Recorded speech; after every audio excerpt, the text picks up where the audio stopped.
I don't know what the drum cadence is.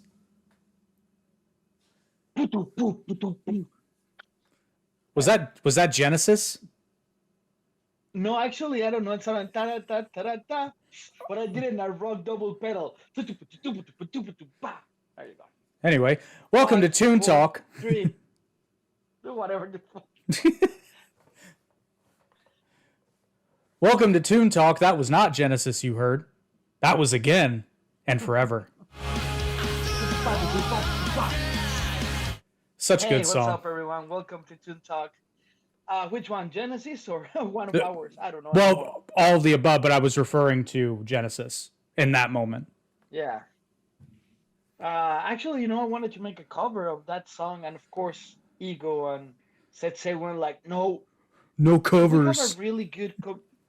really good community when it comes to deciding what we're gonna do. They just say no to every one of my ideas, to everyone.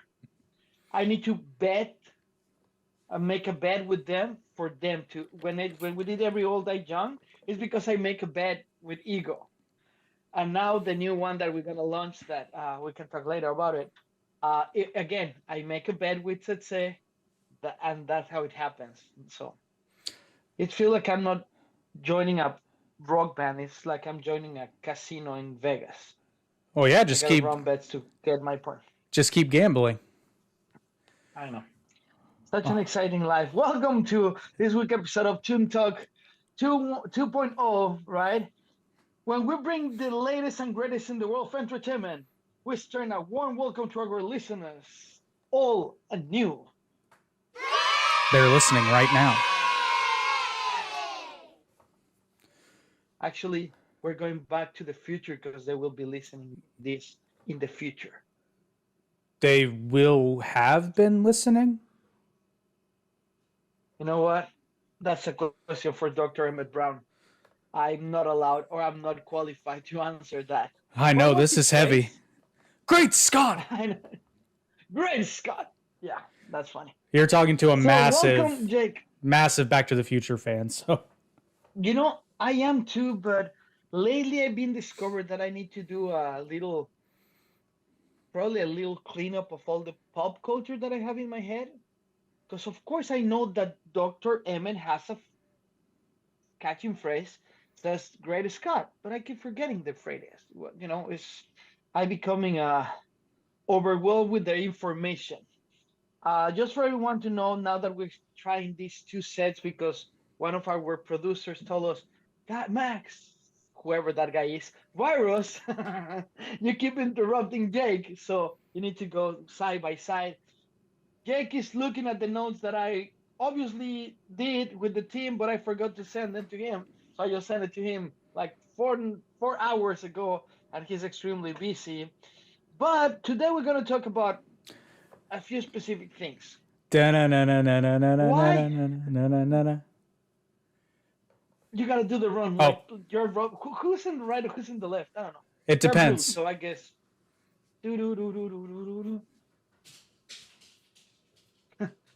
Yeah, that would be awesome if actually that worked and we look at each other. We're gonna talk about the Batman movies since 1966 to all the way to Twilight Man, Batman. We're gonna have a special guest today. Her name is Danny Hagen. I hope I'm pronouncing the last name good. I met her probably 5-6 years ago. We got invited to one of her events. I saw how talented she was. At that time in life, we just keep in contact. We just talked that time a little bit, and now because of the recommendations on TikTok, I mean everybody knows if you have TikTok, you know this. If you don't, let me guide you to this. All your contacts in your phone will be connected and suggest. Right, exactly. So I got a suggestion like, oh, would you like to add Danny Hagen? I go, oh my gosh, she will be great for the podcast. And I heard that she's having a tour, a new album. She's been performing all this time, and she's really good in what she does. So of course I called her, and because I'm not hated in Hollywood, she's like, oh great to hear from you. of course, she was really nice to say yes. We're gonna have other topic that I know that you guys gonna be talking about this yesterday, 2 days ago. Are you ready? The FDA allowed Elon Musk to go and have the Neuralink started in human trials. Now, there's a website that, and we're gonna talk in deep over this. A website that is making bets of who's gonna be the famous person that try it first. We're talking a full bet. But more than that, what is the Neuralink project? Why Elon Musk is tapping into another thing without being able to finish the other one yet, or at least make it work? We're gonna talk about that. Of course, we're gonna um, have another topic that is a new trend, Jake, about not making covers in the bands anymore. They're reimagining the songs. What that means is like they need to portray themselves as the original artist, and they keep the words and sometimes the notes. The rest goes away. Different melody, different notes, but it keeps the soul of the artist and to portray royalties. You need to keep something about it. So it's called reimagining the songs. Uh, obviously, besides that, we're gonna talk about our recommendations of the day, as you know. Uh, as always, that's something about us. And why don't we start with Batman? Second, my second favorite superhero, actually. Oh, really? Which one is your first one? I can't, well, I can't explain it, but it's a long. I'm a Green Lantern guy. I love the concept of Green Lantern, but Batman, and it's a very close second, by the way. It's a very, very close Okay, second. did you just open the Pandora's box? Why Green Lantern and what? Which one Green Lantern? Because we have a full corp. You're talking about a Kyle Rayner ultra fan. No more Oh, Batman, okay. so please. I'm a basic bitch. I like them all. Except I don't care for Guy Gardner that much, but I like Hal Jordan, Jon Stewart, and Kyle Rayner. All different reasons. Hal Jordan's the OG, so I mean, well, technically not the OG, but the OG of the Silver Age. But So that's a you whole nother. prefer a black architect over a cool red hair motherfucker guy. That is in only one version. It's only one Okay. version. There are many, many versions of Green Lantern. I love the Why concept you of sound the. like Donald Trump? You sound exactly like Donald Trump right now. Oh, There is many, many. You didn't listen, answer anything, but you sound good. listen. There's many versions of Green Lantern. Some of them are even yellow. Some are red. Some are orange. Orange is my Funny favorite, enough. particular. For some reason, we don't talk about the black ones. They're there, but they're there. But there's good people on They're both scary. sides. That's fantastic, man. I mean, let's talk a little bit. We can talk next podcast if you want about Green Lantern deep. But your favorite is Hal Jordan. Let me tell you that my favorite is not a book. It's an how you call it when it's a book and a comic at the same time. Oh, Just a graphic novel. graphic My novel. bef- my favorite graphic novel is uh and again, you see this is what I'm telling you. I keep forgetting the names. Kyle Rayner, Hero Quest. Oh, never Look at mind. that beauty. I thought you were gonna say Blackest Night. No, because it's the Kyle Rayners. I'm a Kyle Rayners guy. First of all, I don't know if you know that Kyle Rayner is Latino. I did not know Boom. that. That's a deep thing. Kyle Rayner's mom is Latina. Oh, okay. And that's exactly why they put in Flash, they put their mom Latina, because they know that Green Lantern is not going to be make a lot. Actually, the real parents were spies, and there's a lot of things going on with Kyle Rayner family, and his dad is his mom is Latina. One, second, when I get introduced by the audiobooks that I listen, that they're 6 hours long. The first one that I had was Hero Quest by Dennis O'Neil, one of the best writers that you obviously know if you like Green Lantern. So anyway, We can talk about in deep in Green Lantern next. You know what? Forget about the podcast. Let's talk about. No, I'm just kidding. No, I'm still preparing it. that sounds like a good one because the DC universe does kind of, it extends into, it's actually kind of the perfect topic because it extends into multiple different mediums, different universes, different tellings. And there's, you know, Crisis on Infinite Earths, the New 52, Golden Age, Silver Age, Bronze Age. Like there's, and then there's the animated What about universes. if next episode we talk about Green Lantern and the whole Green Corps, you know, the whole thing, and we bring a couple, maybe one or two specialists about comics books and more in Green Lantern. I like that. That sounds like a Right, very thank good you. That idea. was that. Thank you, everyone. That was the podcast for today. See you next week. And Danny hanging like, what the. Anyway, so Batman. Let's start with Batman, the concept of Batman. Holy segue, Batman. The full concept of Batman includes so many psychological terms that you need to be a psychologist with a master's degree to understand Batman and their enemies. Sadly, the movies didn't start based on that.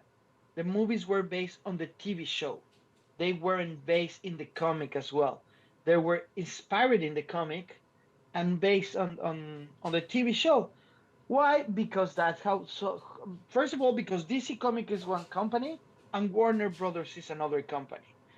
If you have the light, and I'm talking, I'm going way to 1966 with the first movie, Batman the movie. I don't know if you see it lately, but in the first scene, we see a Batman extremely serious, using army coats with Robin, and they're serious. They believe in saving and what they do. Now, it's a bad movie. I mean, in the first scene, he goes under stairs and a shark goes and jump, and the shark, you can see that it's the worst shark making a special effect in the movies, and we're talking about 1966. It's not like we're talking about 1930s, right? I was just gonna say, was it bad at the time though? Yeah. Yeah, I said that, and I'm like, yeah, it was still pretty bad. Why? Because again, it was based in the TV show. Now the TV show was good for the time, but it was a big leap between a TV show and a movie. You're talking in, well, I don't know if we have the data, who won the Oscar for best movie in 1966, I the can tell Academy you. Award. And if we compare that, meanwhile you look at it, if you compare that with Batman the movie in 1966, well, for God's sake, it's a big difference. Why? Because the market was dictated for the uh, who was it? The Sound of Music. Jack Nicholson. Imagine a na na na na na na na na na na na. I don't know it, but I know the melody because I sing it to my son, and I make up the lyrics all the time. But imagine the Sound of Music is a movie that is still around for kids, not Batman 66. Anyway, it was directed by Leslie H. Martinson. Who? I saw a guy in TikTok that he does that, and I really love it. The lead actor, of course, were Adam West and Burt Ward. The Batman and Robin join forces with other superheroes to save Gotham City from the villainous squad of the Joker, Penguin, Riddler, and Catwoman. Now, let me give it for Leslie Madison. It's a good idea. They put together the meanest motherfuckers. They all attack Batman in a beautiful yeah, I don't need this slide.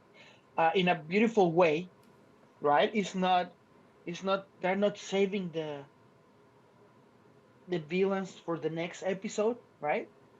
They throw it at the beginning of the movie after they discover a boat that doesn't have nobody. They have a meeting with the press. It's fantastic. They go in front of the press with their mask, and they're making, hey, Batman, simple question. Then a Russian lady comes say, may I allow to take a picture? Just remove the mask. And everyone is shocked. Like, we can do that, right? And Rick with his fantastic Robin with that specific moment to be the most annoying superhero of all time. Putting him, I love Robin. Don't take me wrong. I'm a Robin fan, but Robin from Batman from that is really bad because he's like the perfect kid. He's the most annoying man ever.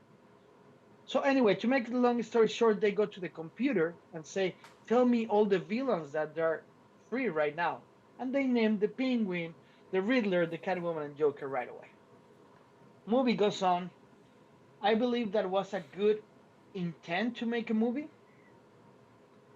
I believe that Romero, that was the last name of the guy that played the Joker, make establish how the Joker is supposed to be, and that actually continue on to the day.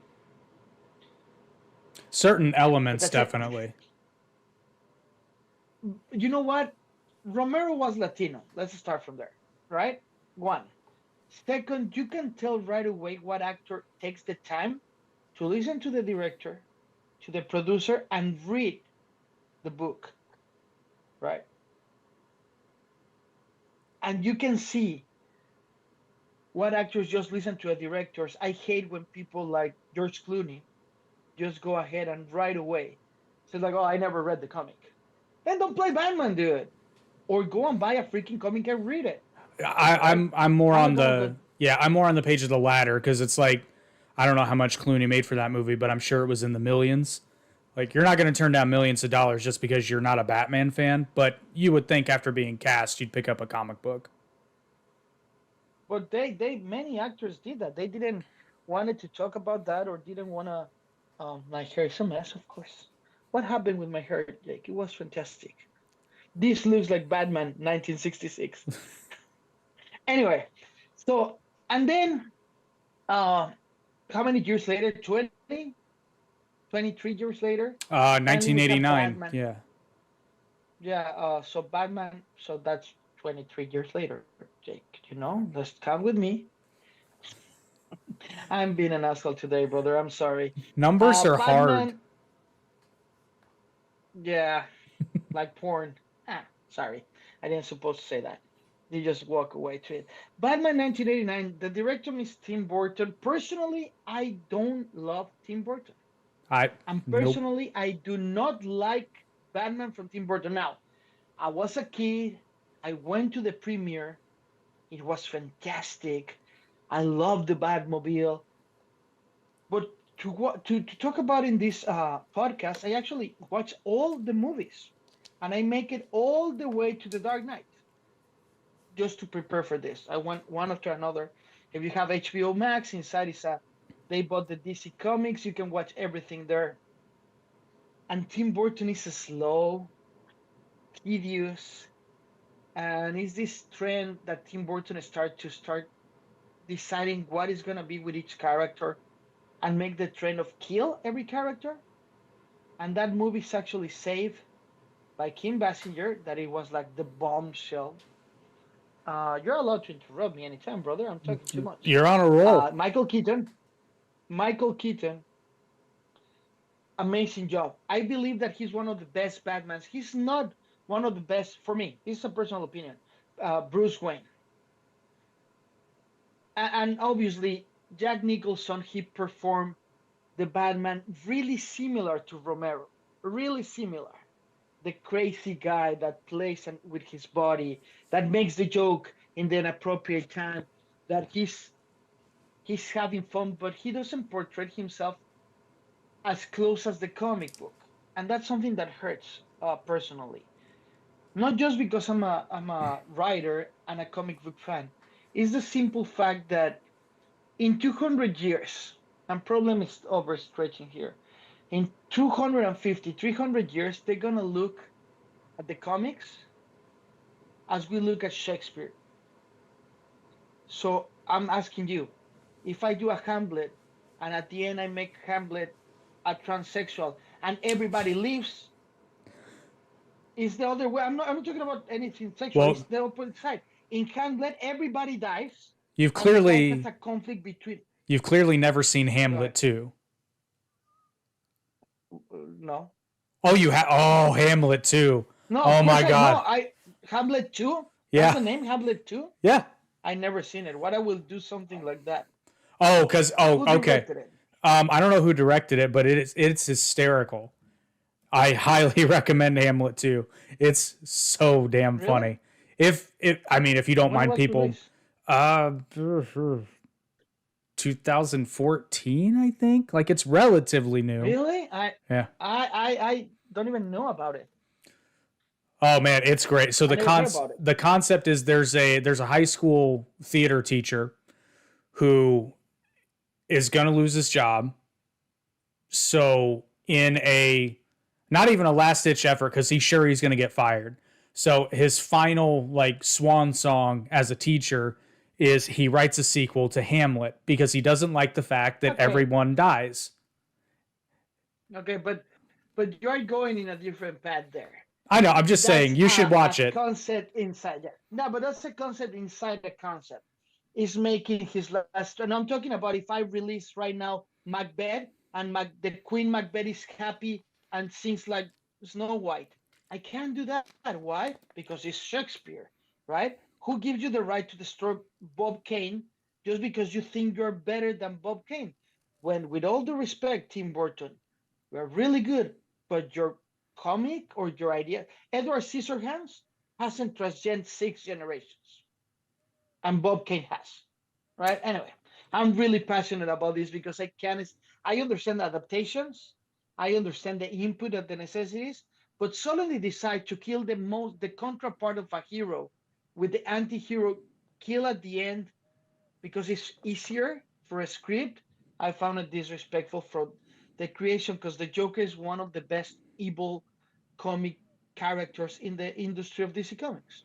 Yeah, and That's my thinking. I think what you're trying to say is there's a difference between like you said an adaptation and then taking the property in and of itself and literally changing it because like Yep. using the Shakespeare example, Shakespeare gets adaptations all the time and a lot of times most people don't even know they're seeing just an adaptation of Shakespeare. You've got like 10 Things I Hate About You, West Side Story, the movie there's a ton.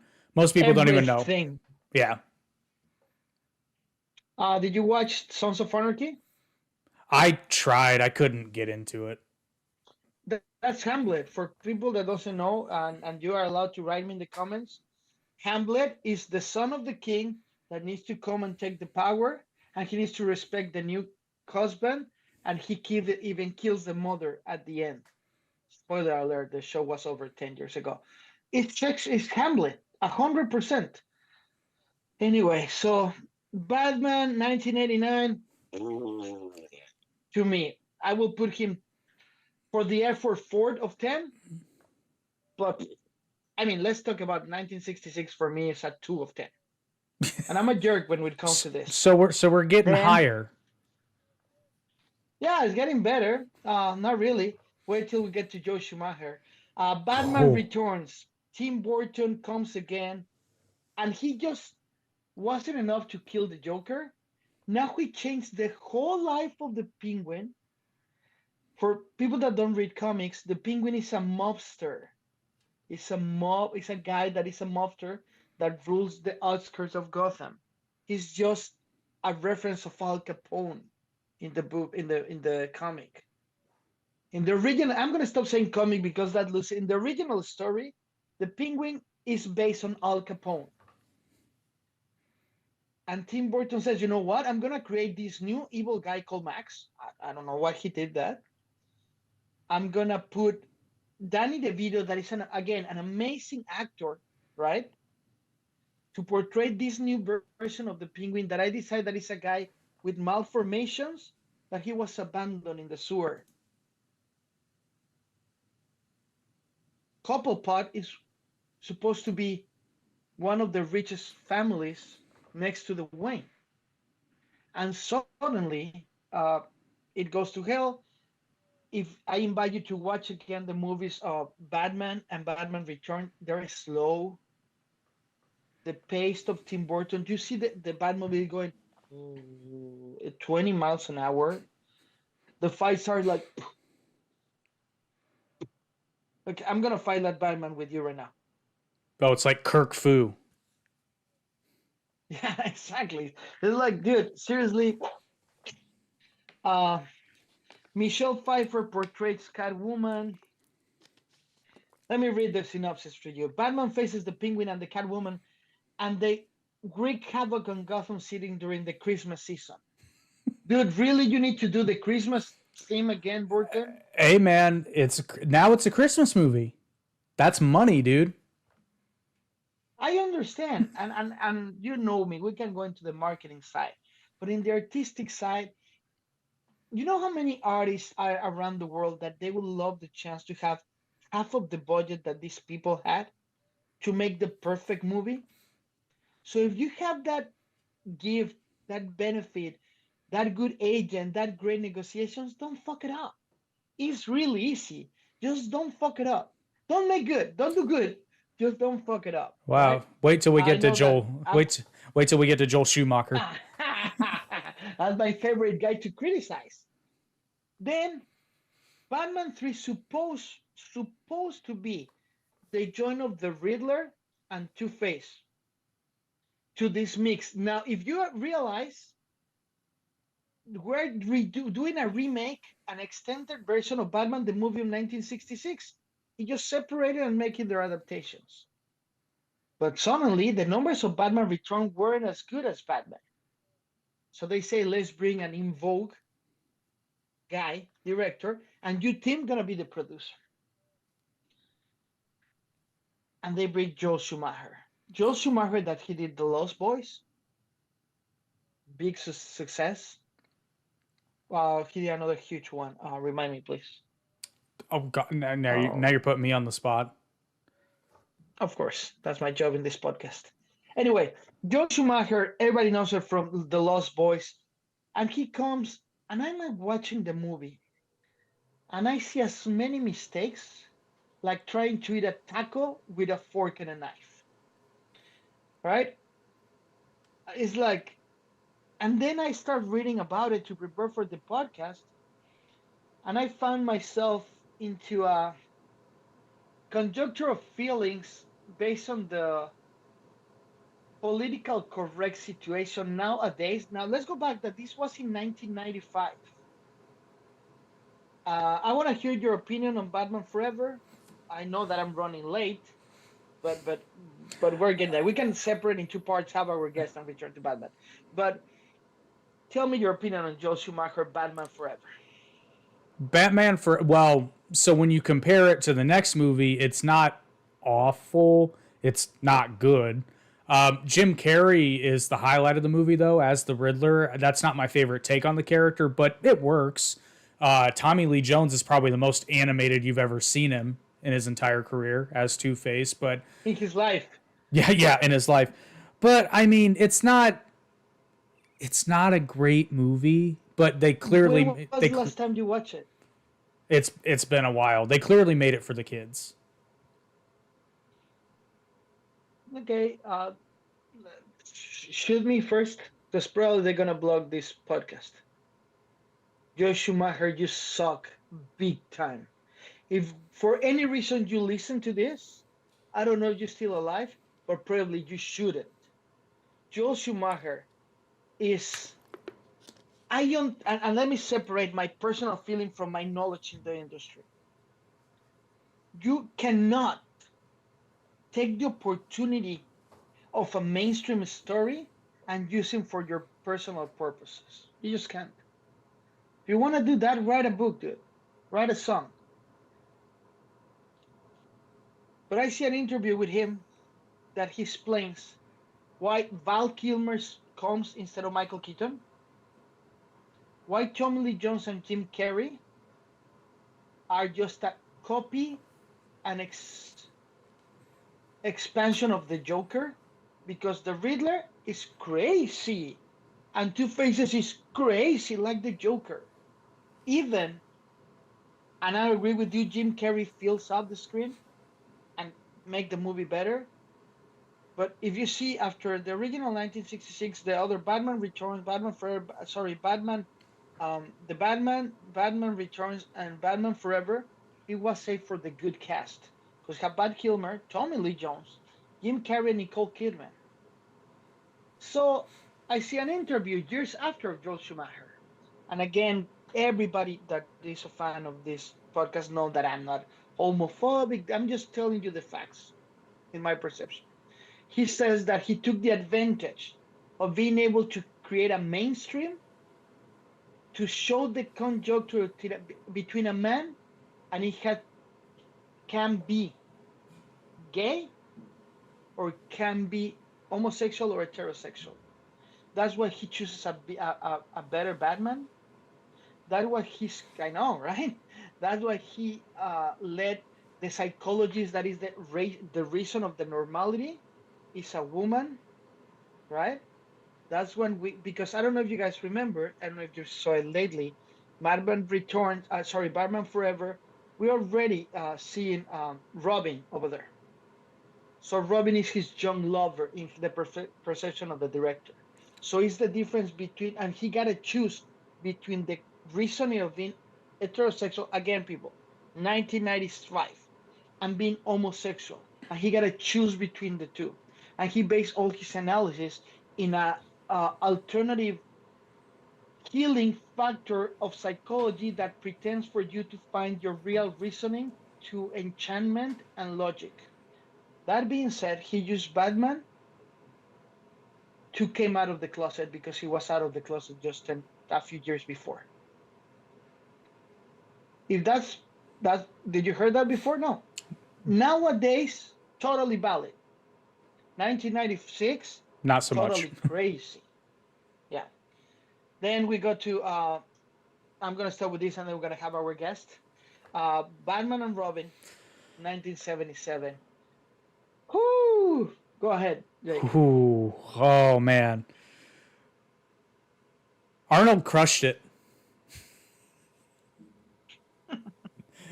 Okay. No, I mean he didn't crush it. But he's so unintentionally entertaining. The movie was a guilty pleasure of mine when I was younger and still Arnold's Mr. Freeze just entertains the hell out of me because it's so bad. It's not so bad. It's good. It's just so bad. But Arnold owns it. At no point do you think that he's not Mr. Freeze. I mean, it's Arnold, but he owns it. I know what you mean. Yeah. It's like he's not phoning it in, and at no point it may have been a paycheck movie. And I do like the fact, and I'll give credit where credit's due, that George Clooney has repeatedly apologized for Batman and Robin. Well, the thing with Batman and Robin, now he chooses to have a gay relationship in the perception of the director. A gay relationship with Robin. If you see, and I invite you guys with this information to go and watch the movie. The arguments between Batman and Robin are a couple fight. They're not partners. They even mention all the times, you want a friend or you want a partner. But they're arguing. But they're arguing over a woman. No, sir. Not all the time. When Poison Ivy comes, right? I'm talking about the whole perception from Batman Forever to Batman and Robin. Yeah. All the fights goes like that. Yes, again, in the first one, Batman is got to choose between homosexuality and heterosexuality. And in the second one, he decides to have Robin as a partner till one woman comes. This is called subtext, what I'm talking about, right? If you see every Batman device, is a big fat everything in the movie. I invite you to see it. I really watched all the movies before this podcast. I went to see everything. Well, and everybody knows I have a sick mind. Is this Joel Schumacher talking, or is this your theory? Yeah. So to me, that seems like he's reaching because he didn't write the script. It doesn't matter if you're directing a movie, you change everything. I don't know. I don't see it.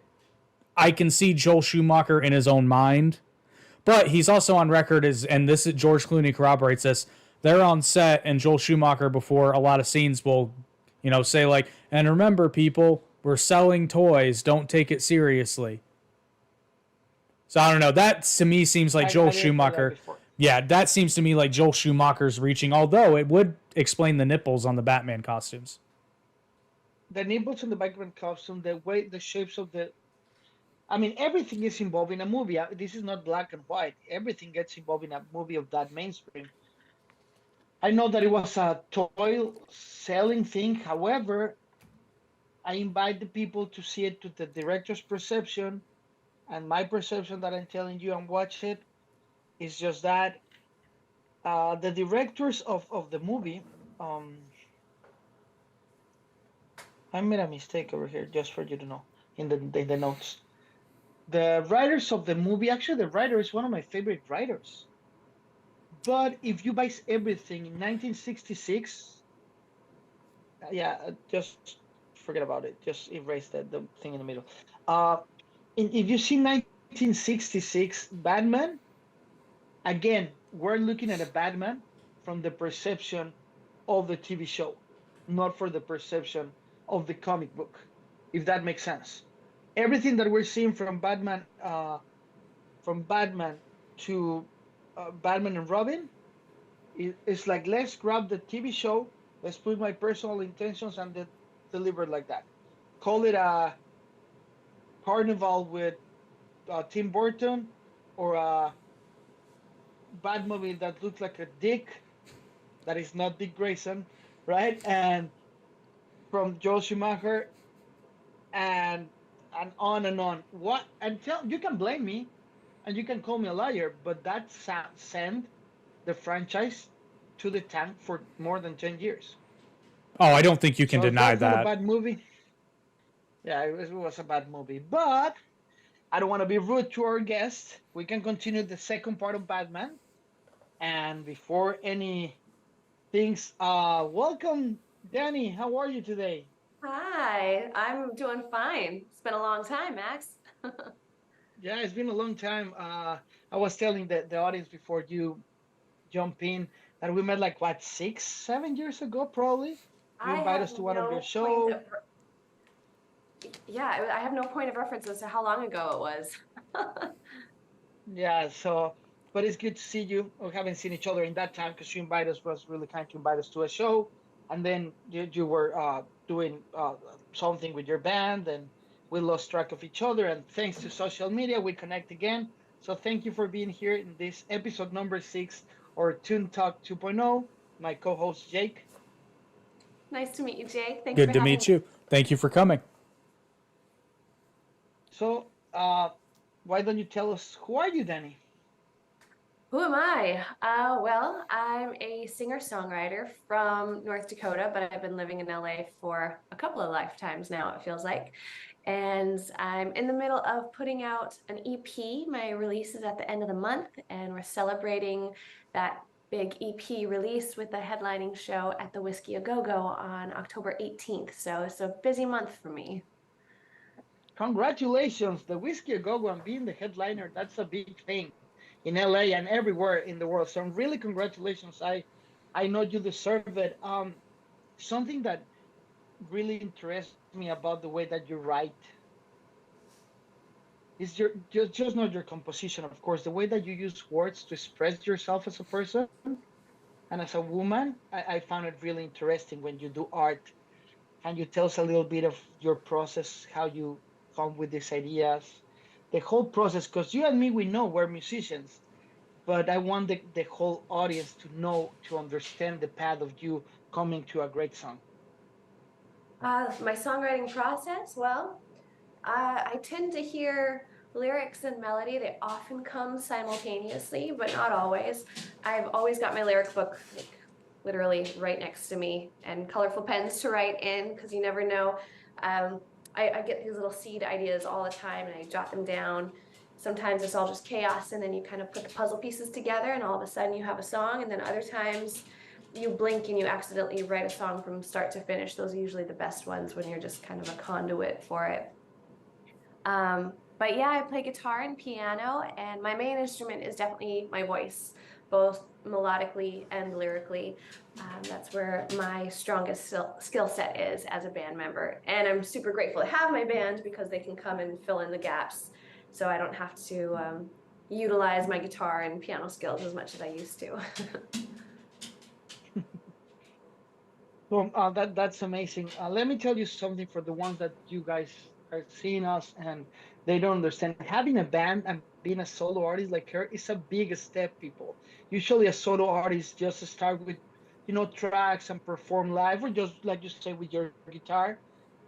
You're a pro, Danny. I saw you live, and you're a total pro. You're like far away for starting or improvise. I see your show. I obviously we follow you in social media. What separates Danny Hagen, the artist, of course, from other people performing in LA, in your own Honestly, perception? I think for me is persistence and consistency. There is so much talent in this city, and I am in an incredible musical community where everybody is. I step up on stage, I do jam nights, I do different performances, and there's so much talent around me. But the thing that has propelled me further faster has been consistency and persistence and preparation and intention behind every single thing that I do. And there's a lot of work that goes into success, and even the most talented people don't always have that work ethic, and I was raised with a really strong work ethic, so I think that works to my advantage. Yeah, I know that people, because it's really hard. You live in LA and you see and go people all the time, and like you say, they could be really talented, but they just want to do it for the ego. Some of them for the fame, some of them from the fun. But when you embrace this like your craft and and the love that you have for your craft is when you get separate from the rest. Everyone can write a song, even you, Jake. I know that you're silent, but even you can write a song. That doesn't mean it's gonna be good.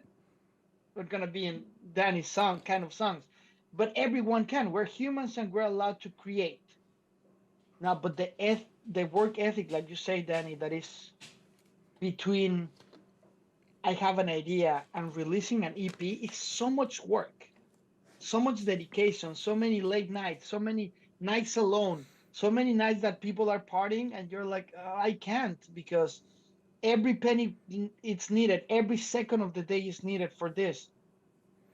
How is for you to release this new EP?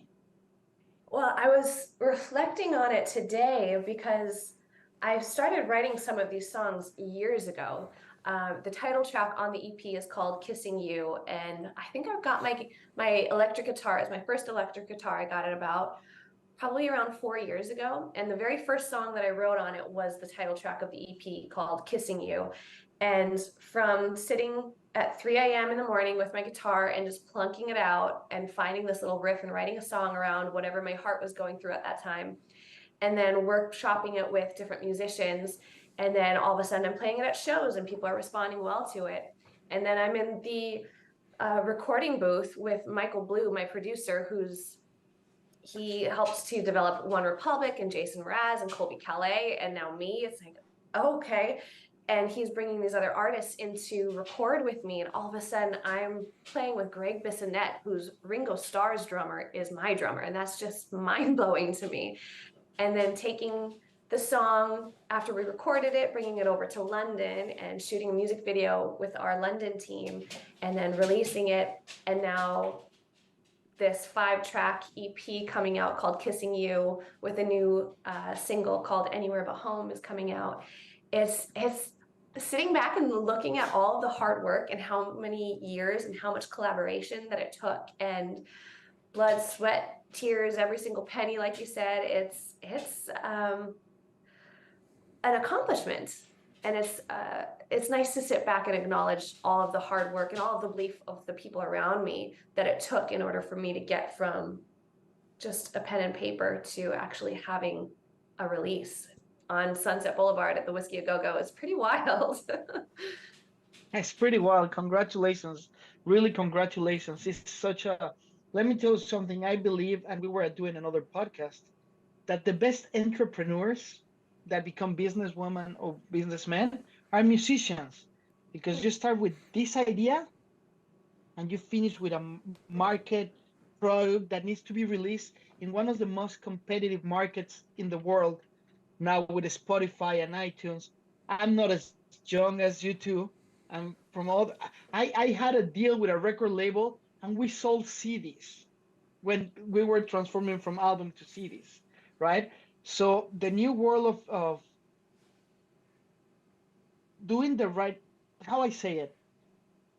First of all, like, I congratulate you for what you're doing because it's a really long path. But the way that you keep working every day to make it work is gonna pay for you, because I know that you work really hard in everything you do. So congratulations. But I don't know if you, Jake, had a question, but I got a question. You mentioned sweat, tears. What actually make Danny Hagen sweat when it comes to music and the business? Hmm.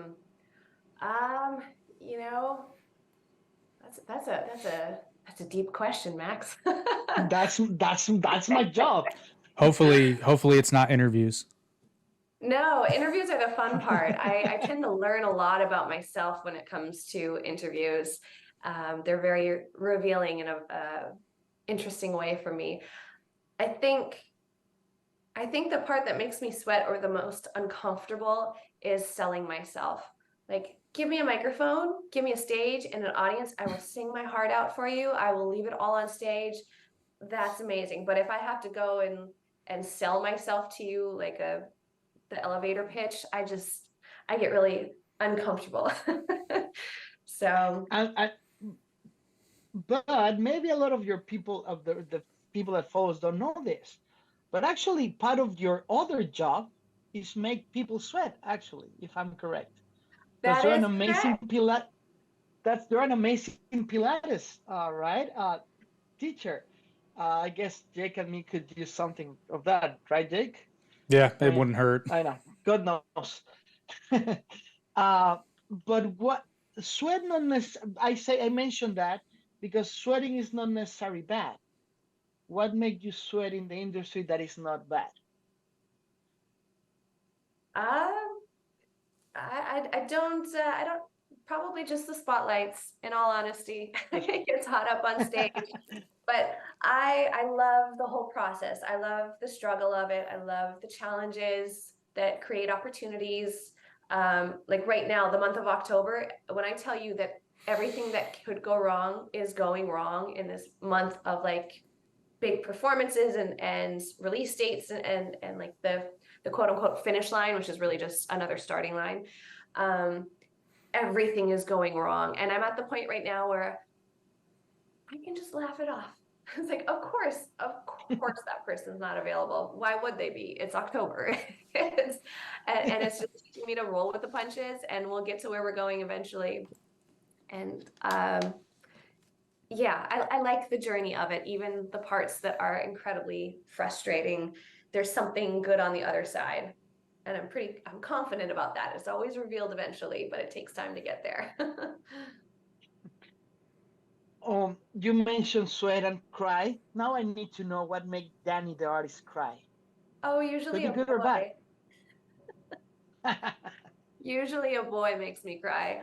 Um, I am a highly sensitive, highly emotional person. I have an incredible depth of emotion that I have access to that maybe the average person doesn't.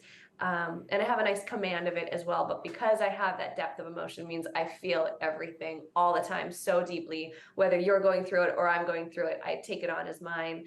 And so that can be a lot to sort through, but that's where the most music comes through is experiencing my story and like sitting in discomfort or heartbreak or change and transformation, whether it's again your story or mine, taking that and finding the Shakespeare in it and flipping it into a song and finding the poetry and the sadness and turning that into something that's really vulnerable and can help you really connect with your audience and have the audience find their own story within the story that I'm singing about. And that's when it becomes a really powerful, profound contribution to society through my music. And that's purpose right there. Nice. You see, I told you that she was extremely smart and talented. I mean, I In didn't If you doubt in doubt me, you. No, I didn't. I don't know what he's he talking about. You I don't want you to be liar. You're a I liar. don't want to say You're a anything, liar. but he told me what? Who? Nah, I'm just kidding, Danny. Of course not. No. Uh, Danny on social media. I saw you coming from in TikTok for the most, right? From hi, I'm Danny, the normal person to be really open up. I saw your post a couple of days ago. They say everything is going wrong, and you open yourself, and I see the likes and the views coming to you because I think that being vulnerable in front of the camera nowadays pays more than before. Uh, as you know, I'm a musician as well, and when I tell my guitar player, "Hey, I need you to do something from TikTok," he's always the hi, right? I'm the guitar player, something that sells in the 90s and 2000. And no, not being vulnerable helps a lot. Uh, how has been your not your journey? Because I don't want to repeat the stuff. Your path to find your true voice through social media. That's been tricky. Social media, I have come to embrace as a necessary evil. It's the currency of our time, and so I'm circling around to finding a way to love it rather than cringe at it. And but yeah, you're right. That vulnerability really shines through, and I have a lot of chefs at my kitchen table, a lot of people on my team telling me what to do, and sometimes they want me in jeans and a t-shirt, and they want it more rock and roll, less romantic, less sensual. Like we gotta put sandpaper on it, and there's a place and time for that. But I recently put out a song called Too Much, and it's not it's a rock song, but it's not rock and roll. It's a song of the heart. Like it makes my heart pound, and it's pure emotion, and it's all melody, and it's very feminine, and not edgy feminine. It's soft feminine, and I've been steered away from that so much by a lot of people because it's part of the game that you got to play. But as soon as I lean back into that authentic self, because I am a very feminine, sensual woman, I have that edge to me naturally as well. But this is a very powerful side of me that's been neglected when it comes to social media. And when we did turn a spotlight on it through music and through the music video and everything, that song has done exceptionally well because it speaks a truth to the audience members. So there's with social media, you got to be careful because you have to play the game to be who they want you to be. It's a business, and there's a place and time for everything, but you also have to find a way to stay true and authentic to yourself through that. And it's a constant game. It's a ebb and flow and a back and forth of um, you know you have to put out a certain amount of content leading up to this release, and that's exhausting, but I'm learning to love it now. It's a fun, playful game instead of this pressure that I feel.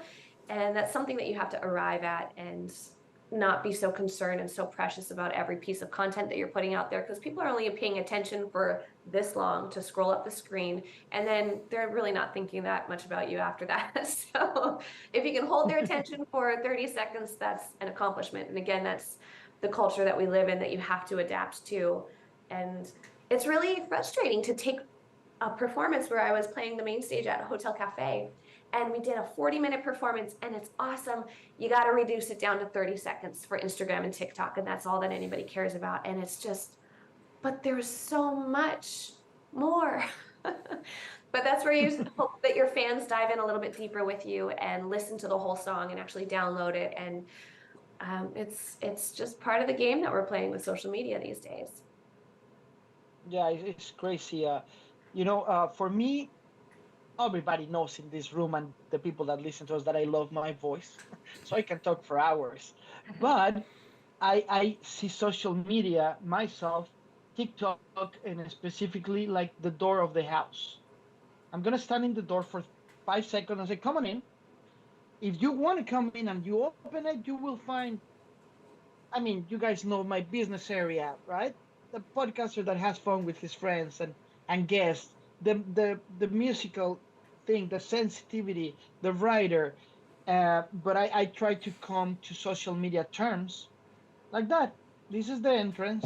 If you come and want to take a look, you are welcome. If not, it's like trick or treat. You can come, you can ask me, I can give you candy. No, get the hell out of here. But everybody knows that I'm a stupid asshole, so No, That Mac, works. I love that perspective. That's something I'm going to hold on to. It's a great concept of letting it be the doorway of welcoming people in. There's so much more inside the house than a quick scroll up the screen. I love that perspective. I think that's great. Yeah, and come on, man, Social you're media not. You're trending like a house.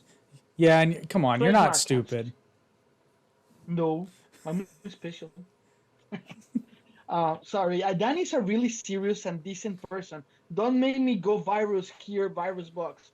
Trying to contain myself here. I'm not. I'm gonna be nice. I'm gonna play nice.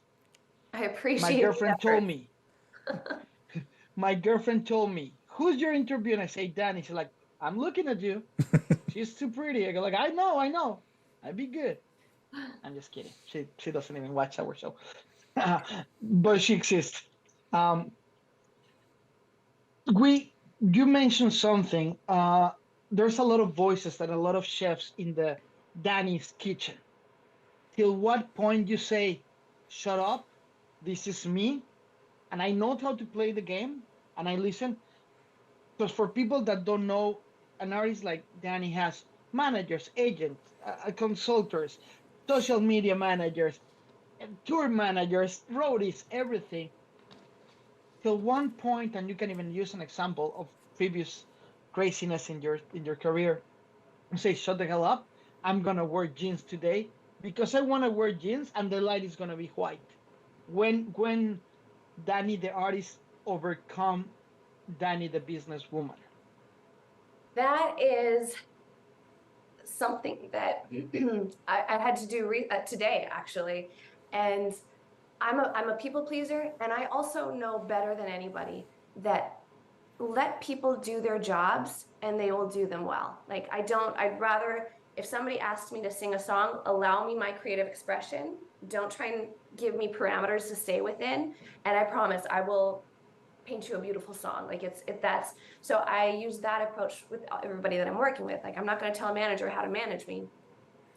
And they're on the team for a reason. So I respect their perspective and their opinions on everything. And over the last 48 hours, and again, as everything is falling apart while it's falling together, everybody has an opinion and a thought process, and everyone's opinion I listen to. And my guitarist, Aaron Medina, last night for the first time was like, "What do you want? What do you think?" And I was like, "That is a good question, sir." And today I put my foot down a little bit. I became a little bit more assertive, because me not micromanaging everybody that's managing me it gets to be just a wash of information and there's no progress happening. So sometimes I have to grab the reins, give it a quick little whip, and get everybody back into line, because really it is my artistry and my performances that we're selling here. And so every once in a while, it's good for me to like step into my own pair of stilettos here and show you who's the boss. And now you can go do what you do. So it's empowering, it's comfortable, but it's very empowering at the same time. And yeah, it's a balance. I'm so accommodating and adaptable in all these different situations. And there's some times where I just got to crack the whip. I know.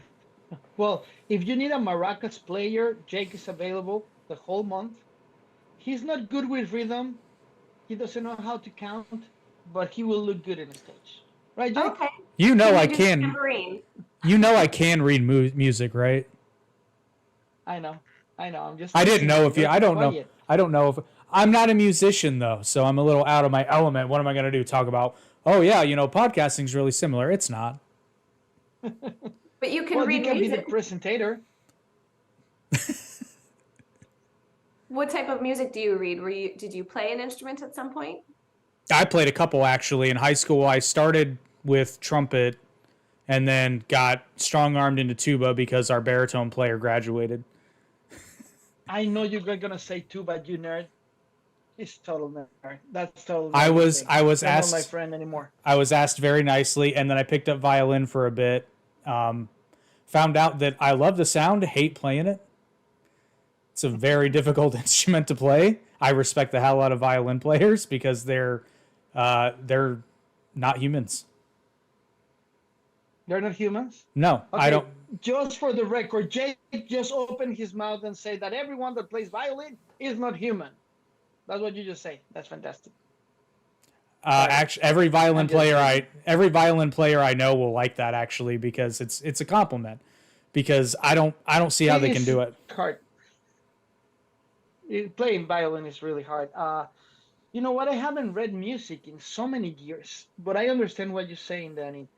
Sometimes you need to put your foot down and say, you know what, you got to do it.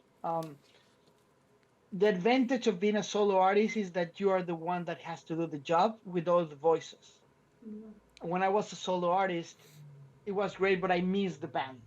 Now that I have a band, I miss so much to be a solo artist because you need to push everyone to do the videos for social media.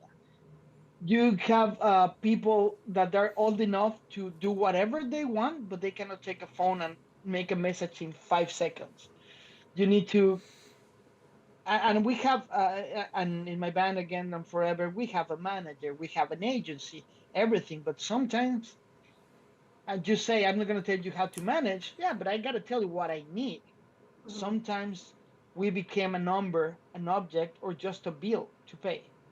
Because at the end of the day, we're in the music business, not in the music joy of artists to make a living without generate money for everyone. We are the front, we are the product that's gonna put money in everyone, so they keep believing in our product, in ourselves. So I understand what you're saying. I have a nightmare. If you need guitar players, bass players, just use my band. You don't need to pay them, just put them to do something because they're lazy asses that they don't do shit. But they're really good musicians, though. I love them. They're my best friends. Oh, you mentioned that you make a video in London. That's what you mentioned. Tell us something about that. That's an amazing experience. Yeah, London was incredible. So we work with a production house called Stable Music, and I was there about a year ago, exactly actually, right around this time, and I got to go and shoot 3 music videos over the course of 2 days, and it was totally immersive. It was the Danny Hagen show. I wrote the treatments for the music video. There was a whole team in place making everything happen. I've never had such a big scale production centered around just me, and it was the greatest experience. And I'm supposed to be going back in the next month or two to go and produce more content over there. So I'm so grateful that I have that connection to this London-based team. My manager is based in LA, Nashville, and London, so I get to dance around these locations to take advantage of the connections and just have a fresh perspective of artistry and music. It's good to get outside of the bubble of LA and it's very grounding and uplifting, and yeah, I can't wait to do it again. It was just amazing. Congratulations. That's fantastic. You just mentioned Nashville. What a big city of music we have there. Like, first of all, I know a lot of big musicians, like famous rockstars that moved to Nashville. So Nashville is happening. Have you go often to Nashville? Have you played over there? Yeah, I've gone a couple of times. I go for songwriting sessions, and I've gotten up on stage a few times. It's a completely different machine of music than it is here in LA, and it's nice to go and visit that machine because it functions very differently, and the personalities are very different. So it's just nice to get outside of the bubble of LA and see how things are done differently with different genres, and there's just so many great songwriters in there. So it's a great opportunity to go and tap into that well of music. That's awesome. Now you broke my heart because I saw a post that you said that you were going to a metal concert and that wasn't your scene. And my band again forever we play metal. So I go like, what? Danny, we're supposed to be friends. So what is exactly your genre? I want the people to know more about you and what they can expect of this EP when it comes to the kind of music that you do. Well, the music that I'm putting out, my original music, is very rock and roll. It's blues rock or roots rock. And I'm part of the jam scene here in LA, so I do a lot of jams throughout the week that really push my boundaries. So I'll get up on stage and I'll be singing Enter Sandman one night, and then the next night I'll be singing Jason Mraz or Maroon 5 or something, or Billie Eilish. Last week it was Adele, and it's just all the way across the spectrum, which really opens up my boundaries as a musician, and that always makes my personal life a little bit more colorful. Where I don't love sitting within a box genre. Like there's some songs that are heavy rock, and there's a little bit of like this meatiness underneath it, and then there's other songs that are a little more bluesy. I don't call myself country, but there's definitely little Americana influences in there. And then I make up a lot of chords in my songwriting, which puts me in the blues category, melodically and with the chord progressions that I write and everything. So it's a little bit of everything, but yeah, if I had to pick a lane, it would be blues rock. Nice. Thank that was good. I remember I got this friend, he passed now, but he teach me one of the most important lessons to be a musician. He told me our commitment is with music, not with the genres. That's really beautiful because yeah, we do music because we love music. The music business put you into a box, like you say all the time. You're a hip hop artist, you just do hip hop. Hey, but I think you no. You're a hip hop artist because you work in a label in the hip hop division that pays the bills by a budget of hip hop. So you cannot make something different. You need to overcome and make big negotiations to make it like that. Jake, you want to ask Danny anything? Please. Well, not really a question, more of just some appreciation. I love the fact that you brought up the work, because I think that's, in this social media day and age where we used to have 15 minutes of fame, now we have 15 seconds of fame. Everybody wants to get famous, but not nobody, but almost nobody talks about the work and how difficult and what goes into that. Everybody just kind of assumes because it's happened randomly, it's pretty rare, but people will upload a random TikTok or a random video and get famous overnight. But most people who get fame and what have you have worked a ton. Like Diamond Dallas Page jokes all the time that he was an 8-year overnight success. So I just appreciate the fact that you brought that up, because I don't think that gets talked about nearly enough. Well, I've always said it's that 10-year overnight success. It's a 10-year town. It takes, even the Disney stars that break out at 18, guess what? They've been on the Disney Channel or Nickelodeon since they were 8 years old. So it's a 10-year town, no matter who you're looking at. And yeah, that with social media, everyone is a bedroom rock star, right? So they're singing to their phone, and they get one viral video, and they get this one quick little flash in the pan, and then how do you translate that into something sustainable where people are coming through that front door? To bring it back to what Max was saying, is that's the tricky part. But also for me, I'm a live performance artist. I have had to take my performances that I do in a live setting and reduce it down to a 15-second clip for social media, because that's just, again, the culture that we're in. But I would much rather prefer to be on a stage with a spotlight and a microphone with you right in front of me, looking dead in the eye and like really connecting with the person. And that's where I really shine, is in that live setting. And then, but you do have to reformat it and play the game and get on the social media train. And that we're all looking for that viral moment, but there's not that much substance behind that one moment. I don't know. I don't have the answers. I'm just trying different tactics to see where I can get to, and I'm doing the work. There's an artist called Jane something, that she's the one that make this went trend with the I remember when I lost my mind, that she went up. Yep. That girl, she lives in LA now. She's one of the luckiest one, because actually she copied that trend from somebody else, but hers got more views than the other one. She didn't came with the idea.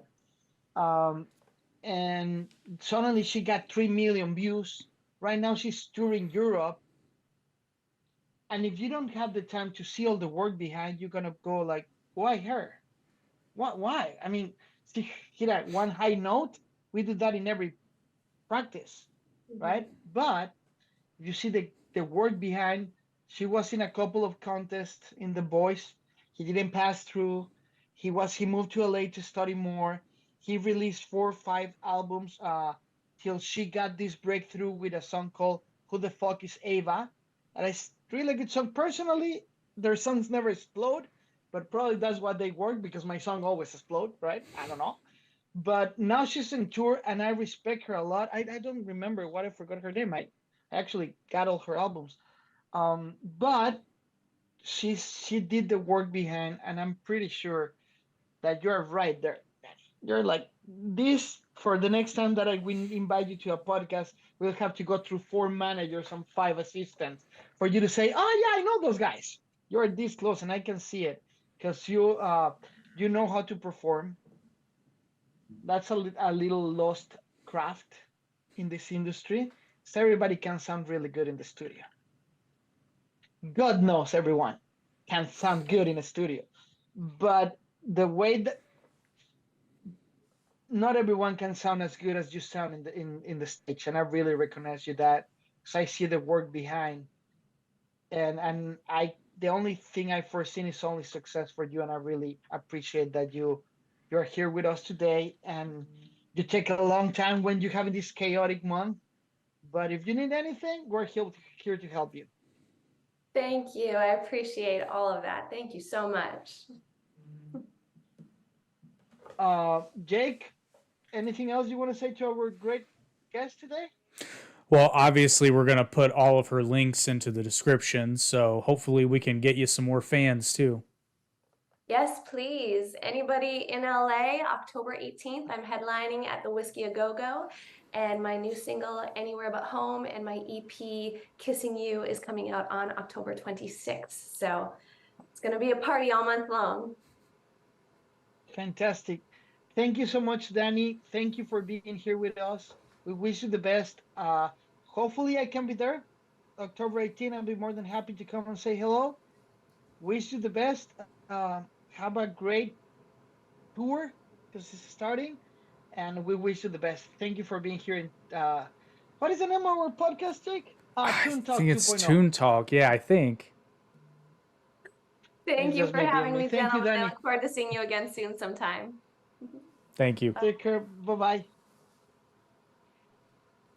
That was Danny Hagen, artist, singer, songwriter, Pilates teacher, really talented. Follow her. Her links are right here, unless Nino put it right here, or Nino put it. I just got a question for you. Maybe it's on the second floor.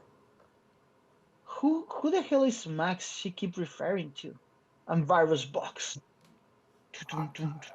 Well, I can tell you, I did an interview recently with this Max guy who looks, I mean, he looks a lot like you, but he's a lot more professional, softer spoken. I'll be back. No, you'll but be I haven't left. You'll be Ahsoka. Yeah, Ahsoka. Anyway, that was a good interview. You see, I'm getting better in the interviews. You see. The only problem, I got time to read.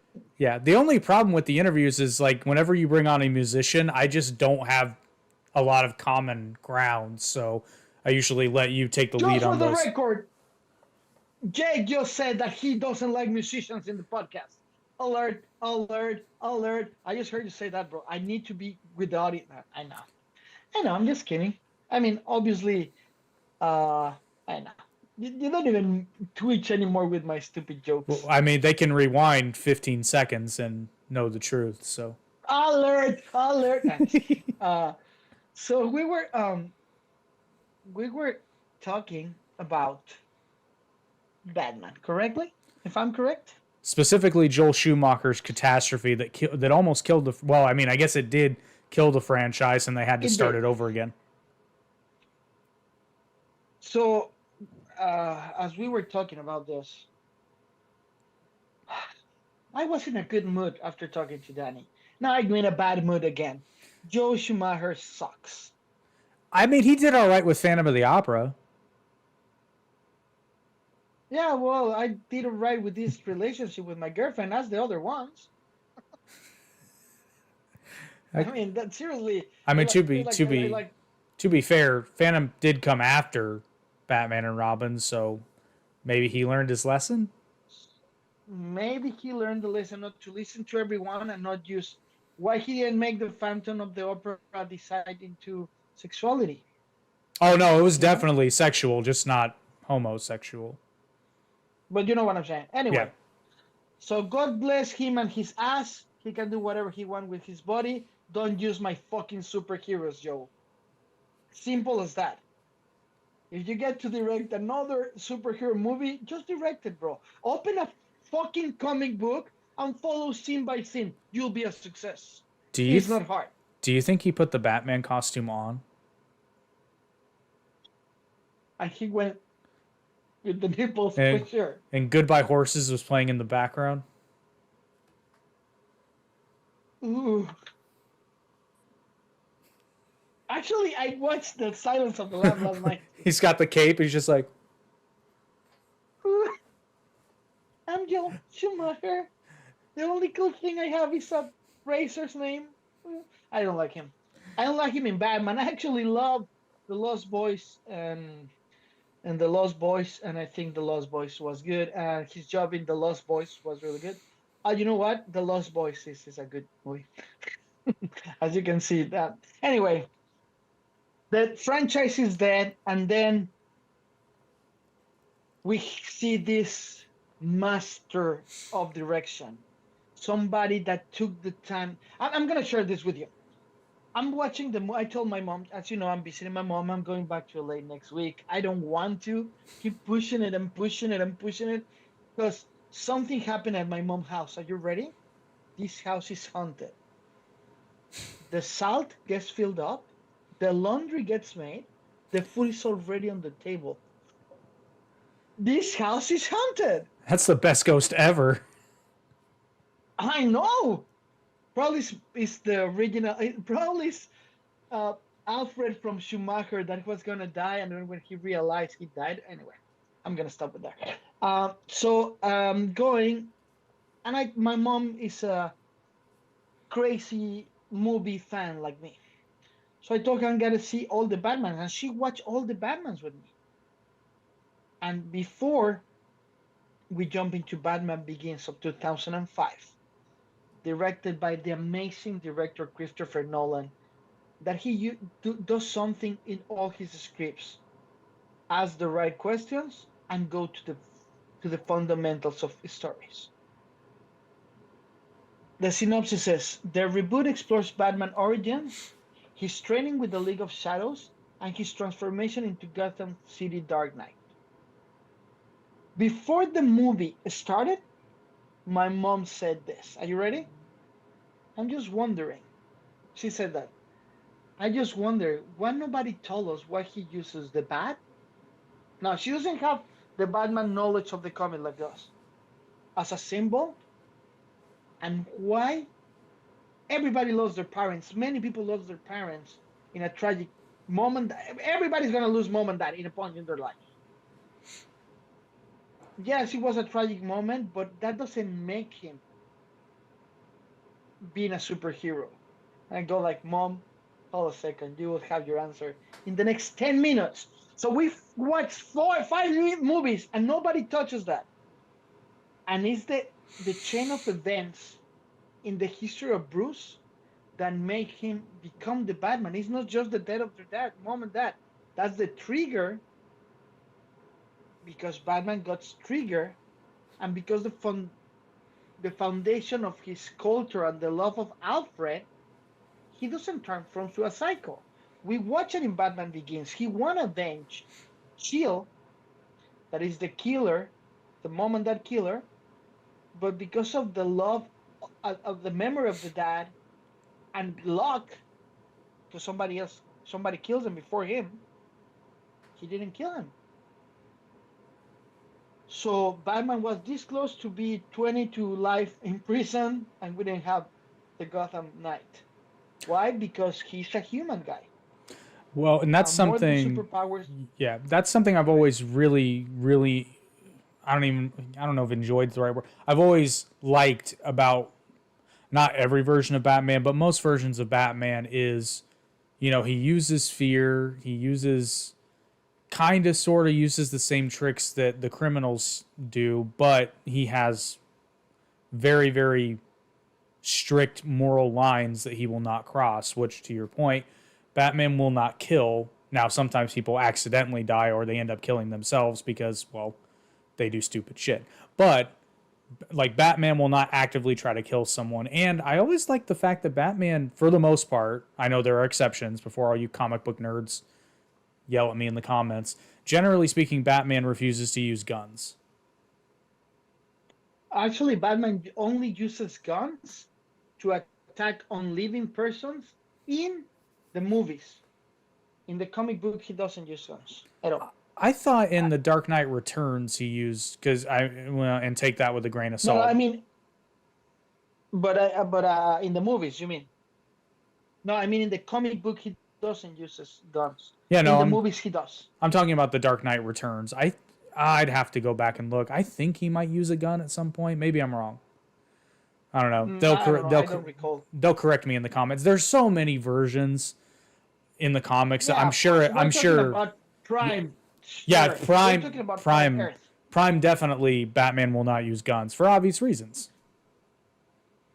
Yeah, because when you drink Prime, you get. Sorry, I thought we were doing a commercial of those guys. I thought you were have a Prime in your hand. So, Christopher Nolan. Maybe a lot of people know him for Batman. Memento. Being Batman. one of Yeah, but you know what I mean. Before, I'm talking about when the project fall into his hands. Memento was a movie that creates a path of how to write a movie again, how to have a twist, a shock. I don't know if you watch it. Have you watched that movie? I do. I'm not fair. I'm not a good person to talk to that because I hate that movie, but not because it's bad. I have a reason. Okay, now I need to listen to that. So I went the bulk of my collegiate I'm doing the education. Batman face. Yeah. The bulk of my collegiate education was at Academy of Art University out of San Francisco, but I was doing their online program. And in like 4 of my editing classes or video classes in general, just 4 of my classes, they brought up Memento every week. And I'm just like, did you people work on this movie or something? Because you're always bringing it up. So then I finally watched it, but I was sick of seeing clips of Memento before I watched it that I ruined it for myself, So it's not a bad Just movie. for you to know, maybe they mention it so much because a piece of art. But I understand that was your living la vida loca for musicians. It's not a bad song, but you hate it because you listen to it Yeah, everywhere. yeah. No, but I mean, it's a really good movie when it comes to writing. It's really good movie in acting, and the story itself is really good. That opened the path for him to do a couple of movies, and then they give him Batman. Batman Begins, first of all, is the first Batman that we see that is a serious guy again from the 60s. He's a guy that is traumatized, but he goes and prepares himself. And funny, after our talk with Danny, he does the work. For 7 years, he travels, learning the system, understanding. And this is a conversation that probably is from another time, but Batman is Sherlock Holmes. He's an alternative vision of Sherlock Holmes, but a Sherlock Holmes that kick ass, right? Because Sherlock Holmes, he always go poo, right? Or what is the comparison of Sherlock Holmes but French or not Portrait? We talked about it last. Hercule something or other. Hercules Portrait, something like that. Yeah. Or James Bond or whatever you want to do it. I always thought of him as a cross between Sherlock Holmes and Zorro. Well, that's a really good comparison. Yeah, sorry is a good thing to compare. I didn't saw the connection, but right now, and he embraces that Christopher Nolan, and then he brings his golden boy Christian Bale. For me, is the best Bruce Wayne. He's a really good Batman, but is the at that moment he got the build of Bruce Wayne, the physical class of Bruce Wayne, and the eh, eh, to that point everyone is Bruce Wayne, and they pretend to be Batman. Christian Bale is Batman that portrays to be Bruce Wayne. And that's the key of all the success in the show because the comic dictates that he's free with Batman and he portrays to be Bruce Wayne. He's the first director that pushes to that, and Christian Bale, the first actor that embraces it because he doesn't like to be Bruce Wayne, but he plays the game of Bruce Wayne. But he's free with Batman, and we see him fail. We see him ask help to Alfred. We see the relationship with Lucius Fox that even they changed the race from the original Lucius Fox from the original. He was a white guy, old guy. I think that Morgan Freeman does a really good job over there. Then we see for the first time they didn't need to create a new character. You can tell that Christopher Nolan went and read the books and found Ra's al Ghul, that is one of the toughest mean motherfuckers ever. And he's so powerful with that he goes, instead of jump to the Joker, like mistakes in the past. My hair looks like like what? Like Jerry Seinfeld Kramer. Oh, Jerry. Oh, Jerry. Um, I don't care. Let's go like this and fuck it. Um, where I was? Okay, yeah. They protect the entity of Bob Kane Batman without going crazy or make the mistakes in the past. So they bring us an amazing part of his training that is Ra's al Ghul, portrayed by Liam Neeson. Really good choice. Really good. The only thing that I don't like about this movie is Katie Holmes Would you because she consider, was put there. but would you consider Maggie Gyllenhaal an improvement? No, no. I believe that the problem with Katie Holmes is that even when she's mad, she's smiling. And trust me, people, I really went and see everything to the deep. She's a great actress and she's a sweet character. We need a stronger character there, a stronger actor. But she delivers good. Okay. Uh, I don't know why she's not in the second one. I didn't research on that because for me it wasn't. It was something better.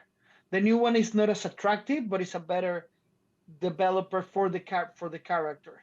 So and something about if you see all the other Batmans, everyone is beautiful and perfect. Batman Begins from Chris Nolan, they are normal people. The denture of Christian Bale is not perfect, but he walks like that, and that's something good because he shows a real human. You have empathy with Bruce Wayne and Michael Caine.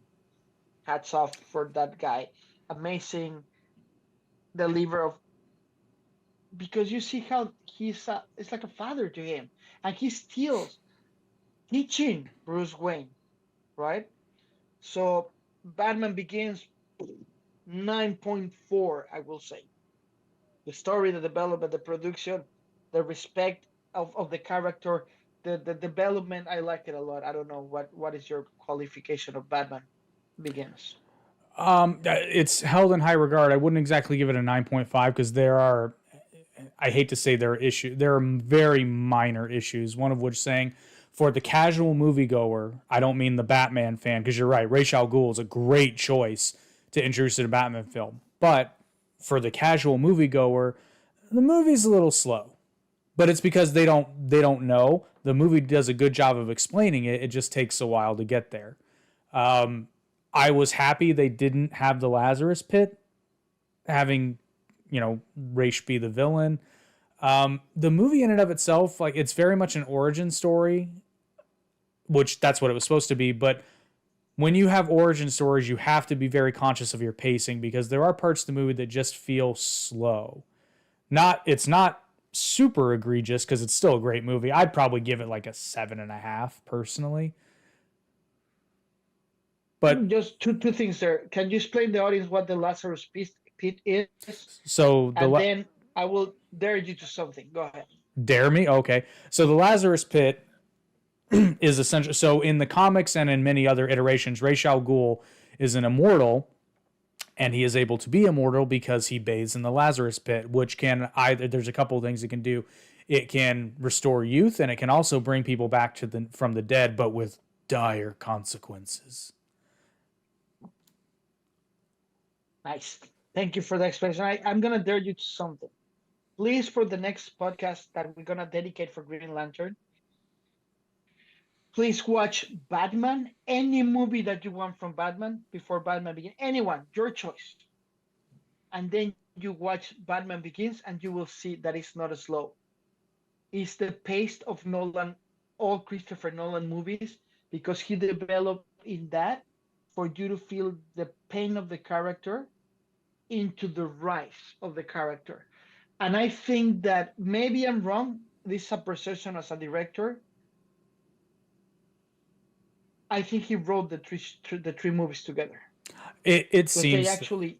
Well, it seems that way, but it seems that way. Except he had to make some last minute changes to. Well, I shouldn't say last minute, but he had to change The Dark Knight Rises because obviously we lost Heath Ledger. But it does seem like there was a very clear narrative thread, and I want to clarify, the movie in and of its. I understand as a Batman fan, I wouldn't say Batman Begins is too slow. I'm talking about the casual moviegoer. It might feel slow to them because we're used to, again, the 15-second attention span. I enjoyed it. I felt a little underwhelmed, but I understood what they were doing. So it's like I felt it, but I knew why I felt it, and I knew why I was wrong, if that makes sense. Because I knew they were building to something else. No, totally makes sense. What is your qualification for Batman Begins? I'd say, it's an 8. I'll give it an 8. Just for the record, alert, Jake says that Chris Nolan sucks. Oh, no, not at all. However, Christopher Nolan is not perfect. For those of you... Okay, have you seen Dunkirk? This is 2.0. I'm just kidding. Dunkirk is a really bad movie. Oh, so, okay.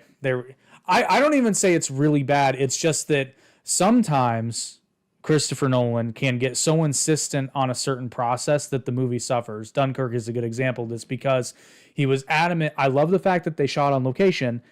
The problem is the city of Dunkirk is a real place where people live. And it's not accurate to the period. So, and then there's the fact that he was insistent on not using CGI. There's a problem with that because there were hundreds of thousands of people on that beach and he didn't get hundreds of thousands of extras. So it just looked so empty. And the sheer number of ships, like the English Channel, as far as bodies of water across the world are concerned, is not that big. And there were so many ships, so many boats, that you just don't get the scale. I think a little bit of CGI to enhance all that would have made it a 10 out of 10. And Hollywood would later do that very same thing with the film Midway, where a lot of it was practical, but they used CG to do the things that were either unsafe or just for sheer scale. I give Midway like a 9.5 out of 10 because it's one of the most historically accurate period movies I've ever seen. The first time I watched Dunkirk, I didn't understand anything. Then I watched it again with subtitles. Then I watched it with... I'm just kidding. Yeah, it's so hard to understand the accent of everyone in that movie. Well, and not only that, you bring up a very good point because I'm a history nerd, so I know what's going on, and I'm looking out for certain things. Again, the casual moviegoer is going to be lost because they play with timelines. You don't understand that certain things are happening simultaneously. It's a confusing movie. Well, and then you're seeing really things... Yeah, movie. And then you're seeing things like... at the end, when everybody comes back to England and some of the RAF pilots are getting shit, and you're like, but I just watched them up there like people don't understand that because there were so few planes, the opinion of many of the soldiers felt like the RAF left them out to dry. But the fact of the matter is, they were just not enough of them. They were trying, but the Luftwaffe at the time was so much better supplied, more planes. It's. I got a question for you. In what part of Dunkirk Batman is in the fucking movie? I'm just kidding. sorry. I'm just kidding. Um, okay, 8. Did you say 8.5? I'll give it an 8. Oh, yeah, I said 8. To be fair, at 8.3. I'm just kidding. To be fair, I never give anything a 10 because nothing is perfect. Hey, come on. Again on Forever album. Oh, okay. I'm talking movies. Actually, you know what? I take that back. Back to the Future Part 1 gets a 10. Yes, that gets 10. It's a perfect. But seriously, it's a perfect movie. There's nothing wrong in that movie from the There's script. many movies that they're perfect, man. Oh yeah. Gone with the Wind is a perfect movie. Okay, I'm embarrassed. I have not. The Wizard of Oz is a perfect movie. Okay, yeah, The Wizard The of Oz Departed is is a perfect. perfect movie. The Departed is a perfect movie. Goodfellas is a perfect movie. Okay. The Dark Knight is. It's close. Okay, let's keep going. But anyway, it's close. The Dark Knight. Then we jump to The Dark Knight. Big success. It's the first time that a Batman movie with Batman Begins hits $1 billion.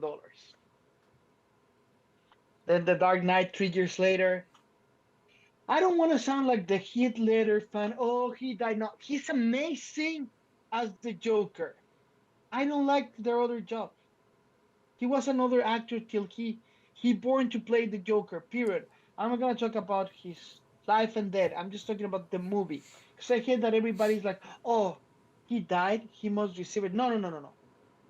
Take away his life and death. The development of the analysis as an actor to deliver the Joker is perfect. Just a simple fact when they call him, "You're crazy," he's like, "No, I'm not. I'm not." How he hesitated is so good. I'm not. Because you can tell that they've been telling him that he's crazy. Now, he's not normal for human standards. That's different of being crazy. That's what makes him a nemesis. Or maybe He's not crazy. he's the only Go one ahead. that maybe he's the only one that understands. Maybe the way that he doesn't care about anything but chaos, the way that Alfred explained him based in the James is perfect. There's just people that want to create chaos. That is what is a sociopath and a psychopath together. He's a sociopath, a psychopath, and a person with a lot of mental issues that they're entering in chaos. And that could be in the Bible Job, or they can be in the Greek mythology Loki. Sorry, in the Viking mythology is Loki. That's what he is. I know that probably sound like a nerd or too obsessed, but I always try to find or explain to the people that I talk with about this is that everything comes to a root. And when you understand the root of the problem, the root of the inspiration, the root of the situation, your perception is gonna be more clear. Always. Understanding that when I say Loki, I didn't mean Marvel Comics Loki, right? I'm talking about the mythology. The Dark Knight, Batman faces his greatest challenge as he battles the Joker, who unleashes chaos and tests the hero's moral boundaries. Why? Because we have Aaron Eckhart playing Two Faces. Now, in a bizarre world, we make a movie when Two Faces from Schumacher appears with two faces over here from Christopher Nolan. He will be dead in 2 nanoseconds. He will be the only time that Two Faces wouldn't flip coin. So Chris Nolan delivers a great direction of this one. Of course, there's mistakes, but now he started doing something more that is not just playing the beginning, like in Batman Begins. He actually is living the present, and there's stories that you cannot get rid of. Schumacher couldn't get rid of because the Two Faces does that. Here they do it with Aaron Eckhart, and with Rachel, that is this character that actually never existed before, but he does it where instead of Rachel and Robin, right? That he needed to choose because he needed a good way to present Two Faces. And the fact that that guy does to find that he's a real hero does it for the people and not for himself. So he keep us for the good of Gotham. Because Batman, yeah, he saves the world with the Justice League and everything, but he cares about Gotham. Why? Because he's that legacy is Gotham. So really sad what happened to Heath Ledger after, but he went in the top, right? He joined the club of. He was 27 as well, right? If I'm not 27 or confused. 28. Yeah, he was pretty young. But he was like in the 27 group with Kurt Cobain and Jimi Hendrix, and all the 27 or whatever. He deserves to have what an amazing role. Christian Bale. Man, I wish I could say something about bad about the guy, but since the Empire of the Sun, he's the perfect actor. Yeah, You remember Empire of the Sun? yeah, and as much as I've tried to dislike Christian Bale over the years, I can't. He's too good. You, He's he's too fantastic. good. Do And you have you heard something about him? Bad? No. no Like he's good. other than he's a little weird, but I mean, yeah, but I mean, who's not, right? I something just hit me, and it's going to be a bit of a word vomit, but I think you might appreciate this. So I'm just thinking out loud. I think the Dark Knight represents the human psyche in the world around it in those three characters you just mentioned. So you got Batman, Bruce Wayne, Rachel, and Harvey Dent, Two Face. So perhaps, and it just by the end of the movie they represent these kinds of things. So you've got Batman, who by his very essence represents the super ego because it's the person inside, not the outward portrayal. You have Rachel, that would be considered like the ego. Justice. Well, the ego, the outward Justice. justice. No, Justice. the I conquer outward. justice. Rachel is the ego with the outward appearance. Doesn't necessarily represent anything negative, but she's kind of in the middle in terms of her overall morality. Like I said, she's not a bad person. And then by the end, you've got Two Face, who would be the id,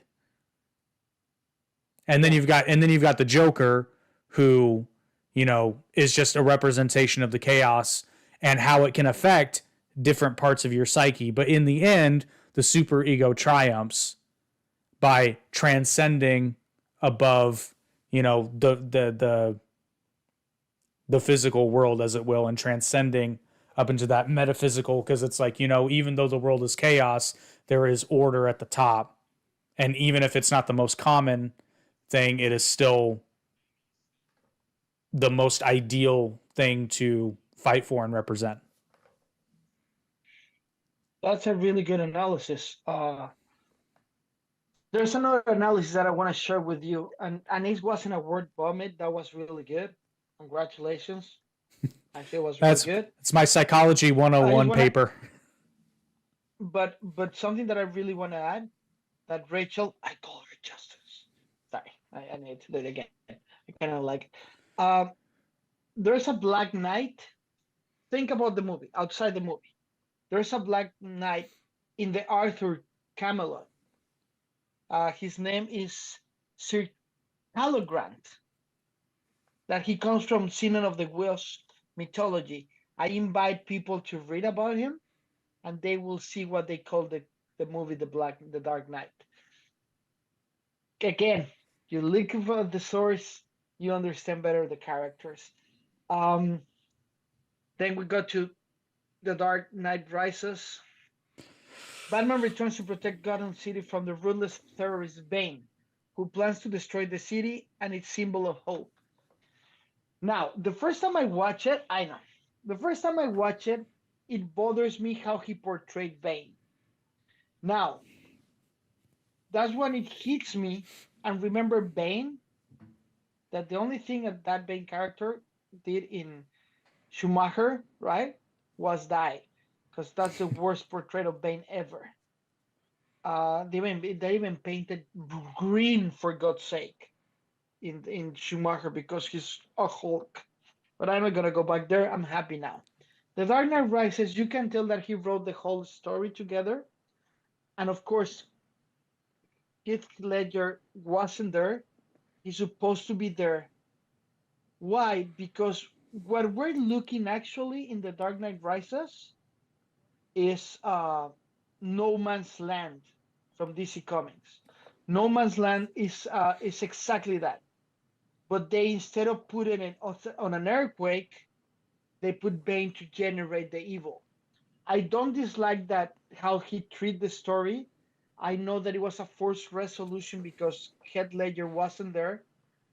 I love the way that he showed Robin because he put together. But you see, he's basing his stories in the book, in the original story. I know you don't like it, but at least he doesn't put Robin and go. The Dark Knight Rises as a story itself is good. As a story of Batman is okay. Now, Tom Hardy make a really good Bane. Agreed. He scares me like he scared me. Darth Vader scared me when I was a kid. The voice, the evil incarnate, but because of love. Same as Darth Vader. I become evil because of love. Because he's in love with the daughter of Ra's al Ghul. And how many of us in our lives, thanks God, not right now, but we did everything for that woman that just uses us and then never delivered the booty. Never. And that's what happened here. Talia, the sons of Ra's al Ghul, uses Bane love for her to do everything. He doesn't want conquer. He doesn't want power. He's enhanced by the necessity of damage. You know, if I like only it. And if this, only Bhutan. if only there was a really awesome rock band that wrote a song about that. I know, right? After all I did for you. Anyway, uh, then Anne Hathaway, she's the one in that movie for me physically. She looks gorgeous, man. She looks like a dream come true. Now, she's a better Catwoman than Michelle Pfeiffer. She's a better Ooh, Catwoman. Yeah, definitely. really? Totally. I don't get much cat from her. Well, the thing is, I invite you to do this, all right? Get there with me. The Catwoman from the TV show is a burglar. The Catwoman from the book is a burglar. The Catwoman from Tim Burton is a psychopath. So if she's a psychopath. She's not Catwoman. It's a blonde girl that was abused by her boss that become crazy because she got a cat. It's a Catwoman going cuckoo. Now, from every Catwoman, personally, Anne Hathaway is my favorite because she's like Catwoman plain. Catwoman is plain and seductive without crossing the boundaries. I like her. This is biased because I like her. It's my type of woman, right? That kind of woman, like black hair, white skin, clear eyes, blah blah blah. What I didn't like about the Dark Knight Rises is that was the last one, and the last 25 minutes of the movie is like they compress everything because I didn't like that, but I understand what he do it, and I'm gonna quote a really smart guy with a podcast that said Christopher Nolan is not perfect. He fucked it up there. I think that he didn't fuck it up. I think that he was just delivering because he wrote the story together, and one of your biggest anti-heroes is not there. He needed to like that. Yes, I will precede that. Like I say, it's No Man's Land from Batman, and then the what is the other name? Something from the Cult. the Legacy of the Cow. The And now I'm having a brain fart. when actually Dick Grayson becomes a Batman. The Legacy of the Cow. Something like that. But that's one of my biggest problems with The Dark Knight Rises is the fact that it's not Dick Grayson. It's just some dude named Robin, which is lame as hell. Not really. Actually, they clarified that. Oh no, you're right. He's not. Yeah, Dick Grayson. they named him Robin, and I'm a huge Joseph Gordon-Levitt fan, huge, and I think he was wasted in this movie, and he did. I think what he did was good. I think that Zack Snyder is supposed to use that Robin to be Batman. The Night of the Cow, my brain worked. The Night of the Cow. I think that Zack Snyder in the next one, they didn't need to reboot Batman. He needed to use him for the next one because the Night of the Cow is just for people. Cow. I'm not talking about a cow. Cowl. Is my accent. Yeah. It's the cow. Yeah. But either way, I think it's a good circle, close to the circle of Christopher Nolan in the trilogy. I will give him a solid 7.5 because of the story. The rest, I love it. I didn't like the Talia thing. Sounds like a telenovela of, and then it's weird that she dies. I don't get why they kill the characters because actually she's Damian's mother. Damian, for people that dare not follow the comics, actually Batman has a song from that night with Talia, and Talia becomes Damian. And well, she at least, you know what? If I were Bane in that movie, I will hate Batman. In one night, he got the boot time when the other guy has been protecting her for 20 years. That's not fair. Anyway, so they have a kid together. Go ahead. So you're saying Bane's a simp? Oh, of course, totally. Yeah. He never got the booty. Never got the booty. Actually, it's a simp. Sorry.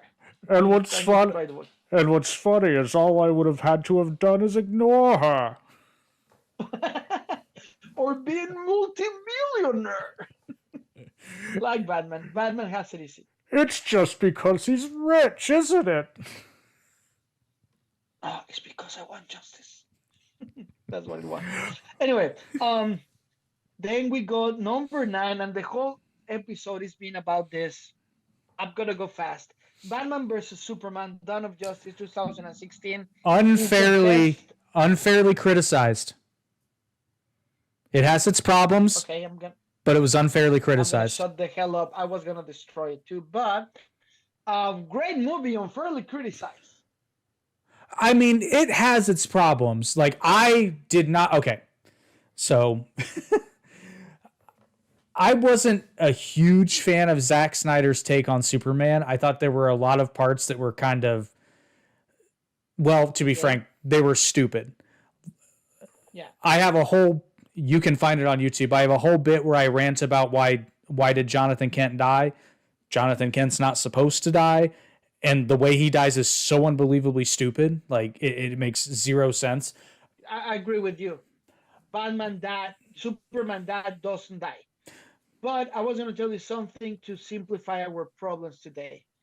Batman versus Superman is not a Batman movie. Zack Snyder Justice League is not a Batman movie. So we can jump from The Dark Knight Rises to the Batman. And everybody's happy. Man. Oof. Well, I was happy till I say when Zoe Kravitz. Okay, what's really funny? The best about the Batman movie is Paul Dano. The way that he protects the Riddler is not bad. It's like watching a Criminal Minds show, but it's not bad. It's a guy that wants to destroy the city using his talents, so it's not bad. Robert Pattinson, and I understand we're looking at the beginning of Batman, the early years, but that's the power of a good agent. Robert Pattinson is not Batman. First of all, he's skinny as hell. It's like if I want to be Batman. Thank you. I don't have the accent. Thank you. Okay, I got the best agent in the industry. They cast me for Batman, and I go and say, I want justice. Batman, dude. this guy doesn't have the physicality.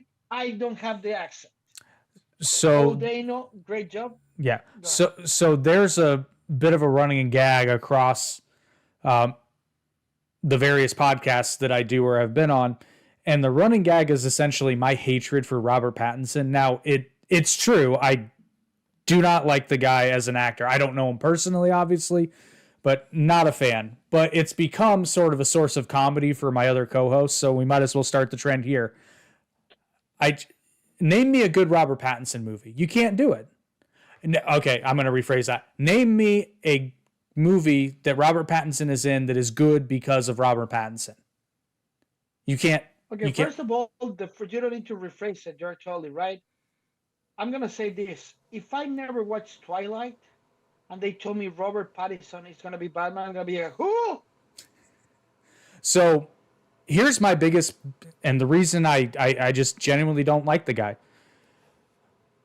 If I ever got the opportunity to meet him and have a conversation with him, maybe this will change. Because again, I don't know him, but based upon what I know, You are in love. You wanna hear? far from it. So when everybody was in quarantine because of the virus of unspecified origin, whose name cannot be mentioned, I read an article where Robert Pattinson said he refused to work out while in quarantine to maintain his physique for Batman because he wanted to, quote, not, what did he say? It was so, he didn't want to perpetuate negative body standards. It's like, no, you're just lazy. You're just lazy and you sign a contract to be the Batman. You're not here to protect a homosexual vampire that shines with the sparkles. Dude, you are the Batman. If you're gonna commit to the role, commit it. If not, say no. You know what really impressed me about? Go ahead. Well, I was going to say, so here's the other thing, and then that got me digging because I'm an asshole. But I started digging. Robert Pattinson has literally trashed every franchise he's been a part of. Every one. I remember there was one video that just made me so mad because I like the Harry Potter film franchise. And there's a video he's like, well, if you watch the movie, when I hold my wand, I hold it like a gun because I thought it was silly to hold it like a wand. Except it's a wand, you idiot. You're supposed to hold it, but if you watch the movie, he's holding it like it's a gun. The best part of Harry Potter 4. The best part of. I was going to ask you, Robert Pattinson is in Harry Potter? In Harry Potter 4, he plays Cedric Diggory. And the best part of the movie is when Cedric Diggory dies.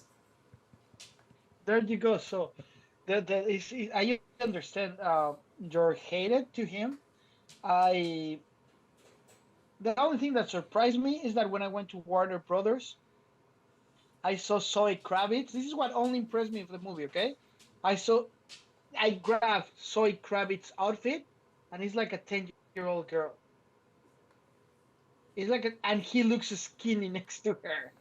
I'm wondering, what is him, an XXS? Probably. It's like, what the hell, dude?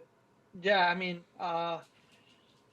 in the upcoming film, a younger Batman investigates a series of murder in Gotham City, unraveling a dark conspiracy. Well, now let's talk about the portrait of the Penguin. Is not bad at all. No, that's actually one of the highlights. You can see the work, but that's our franchises from Batman. The battery of my headphones is dying.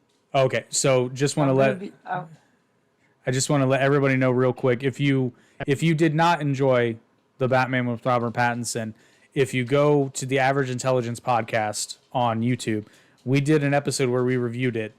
And my co-host liked it. I did not at all. And I trashed that movie for a good hour and a half. Good. So what podcast is that? The Average Intelligence podcast. What, you gotta tell us the numbers so the fans go and watch it.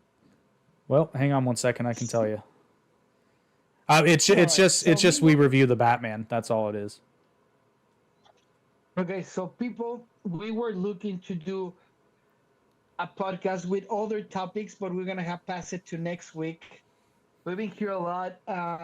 Thank you for all the ones that they listen to us, that they put their time to see it. Some of them told me you guys are amazing. Some of them tell me the podcasts are too long. Let me explain you really fast before my dog needs for a walk why we do the podcast too long. Three reasons, and correct me if I'm wrong, and interrupt me if I'm wrong. One, because we can. Second, because we want to. And third, probably I'm the one that you don't know about this or you don't haven't think about that. But people, we need 500 hours of material to go to the algorithm. So if we go long and we're getting better, as you can see, the first 20, right? Is 20 by 3, right? We're getting there, guys. So thank you for being here with us. We really appreciate you. Somebody told me podcasts don't make more than 10 episodes. We're number 6, and I mean the podcast that they fail is because they fail at that. They never make it over 10 episodes. I have 6 with Jake, and this has been an amazing. We have guests, we laugh, we have homeless knocking at our doors. We have everything in this podcast. But without more ado, next we're gonna talk about the Neuralink project of Elon Musk and the reimagining music versus cover songs, and Green Lantern is gonna be the whole next podcast. So listen to it, enjoy it, share it, please. We like you. If you don't like us, share it just to talk trash about us. That will help us a lot too. Thank you very much, guys. If you want to say add anything else, Jake, before my battery dies. Just my recommendations. But if your battery's gonna die, if you want to jump off, I can just tell them my recommendations and then we'll cut it off. I don't know how low you are. My recommendations. Batman 1, 2, 3, 4, 5, 6, 7. Watch all the Batman's movies and comment underneath. Thank you, Jake. My battery is ready to die of the headphones and everything. Thank you, brother. Have a good one. Thank you, people. See you next week. Alrighty, and last but not least, my recommendations, because it is a shtick we do on our podcast. So for the movie, this is a Batman or a DC animated movie, but it is a Batman movie. It's Batman Under the Red Hood. You can watch it on HBO Max, or if you just want to buy it because it's great. It's actually my favorite Batman movie of any of them. The story's fantastic. If you're a Batman fan and you haven't seen it yet, you need to see it. That's Batman Under the Red Hood. For TV show, we've got Batman Beyond. Severely underrated, but it was still popular. It's a little bit older. It's a concept that shouldn't work. Basically, Warner Brothers came to the guys at Kids WB and were like, we want a teenage Batman. And instead of going to the past, they went to the future. And again, it shouldn't work, but it does. It's a fantastic show. And honestly, we need a Batman Beyond movie. So they could get working on that. And then for the weird recommendation, keeping with the Batman theme, a friend of mine, R.D. Reynolds, who actually co-wrote, for all you wrestling fans out there, he co-wrote The Death of WCW, which is a very famous book, but as you can see there, R.D. Reynolds. He does a podcast with another name that wrestling fans will be familiar with. He does a podcast with Vince Russo called The Joker's Mustache, and it's a watch-through podcast of the 60s Batman series with Adam West and all that. So it's a very entertaining show, but they just go through episode by episode and you learn a lot of interesting trivia. And you just get to watch two super fans of the show just gush over it. It's very, very fun, and I highly recommend you check that out. But that has been Toon Talk. It's actually episode 7. I just didn't want to tell Virus. Just hoping he would remember. But this has been Toon Talk. We will see you next week.